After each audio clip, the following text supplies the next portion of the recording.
Trending Surekha welcome back 153 trending YouTube Surekha channel వీక్షకులకు YouTube శుభోదయం. Channel. ఇవాళ మనం అరటి పువ్వుని వండుకోవడానికి ఎలా రెడీ చేసుకోవాలో చూద్దామా. అరటి పువ్వుని ఫస్ట్ తీసుకున్న తర్వాత ఆ పైన రెడ్గా ఉండే కాడలను మొత్తం ఒలిచేస్తే లోపల మనకి పువ్వులు ఉంటాయండి. ఆ పువ్వులు తీసుకొని పక్కన పెట్టేసుకోవాలి.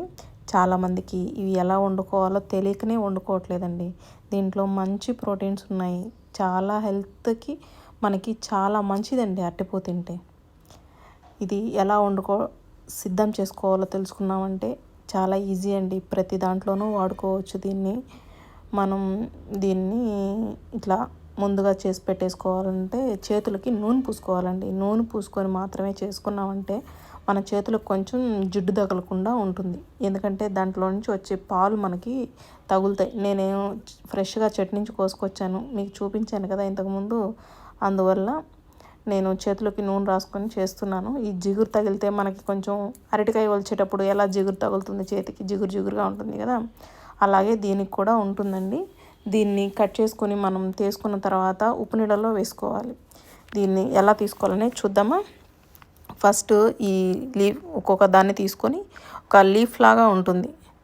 ఆ లీఫ్ది మనం విడిగా చేసుకోవచ్చు, మన కూరలో వేసుకోకుండా విడిగా చేసుకోవచ్చు. దాన్ని సపరేట్ చేసి పెట్టుకోండి. దీని మధ్యలో ఒకటి ఉంటుంది చూడండి, స్టిక్ లాగా. ఆ స్టిక్ మనకి ఉపయోగపడదండి, దాన్ని తీసి పడేయడమే కంపోస్ట్లో. ఆ స్టిక్ లాంటివి మనం యూస్ చేసుకోము, అది కొంచెం వగరుగా ఉంటుంది, అందుకని పక్కన పెట్టేస్తాం. కానీ ఈ లీఫ్ లాగా ఉండేది కూడా కొంచెం వగరు ఉంటుంది, కానీ దాన్ని విడిగా చేసుకోవచ్చండి. మనం ఆ లీఫ్ వరకే తీసేసుకొని కొంచెం ఉప్పు కారం వేసేసుకొని బాండిట్లో వేయించుకొని పప్పులో వాటిల్లో వేసుకొని తినొచ్చు. కానీ ఇది మాత్రం ఎక్కువ వగరు ఉంటుందండి, స్టిక్ లాంటిది. అందుకని ఇది మనం కూరల్లో అస్సలు వేసుకోం.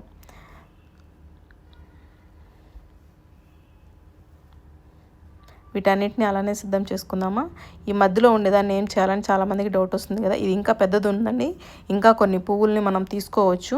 ఇంకా కొన్ని పువ్వులను తీసుకొని మనం ఇట్లా లీవ్స్ ఉన్నాయి కదా, పెటల్స్ లాగా, పెటల్స్ని ఈ మధ్యలో స్టిక్ లాంటి దాన్ని వేరు చేసుకొని మనం వీటిని కట్ చేసుకొని ఉప్పు నీళ్ళలో వేసుకొని దేంట్లో అయినా వాడుకోవచ్చండి. అంటే వడలు చేసుకోవచ్చు, కర్రీ చేసుకోవచ్చు.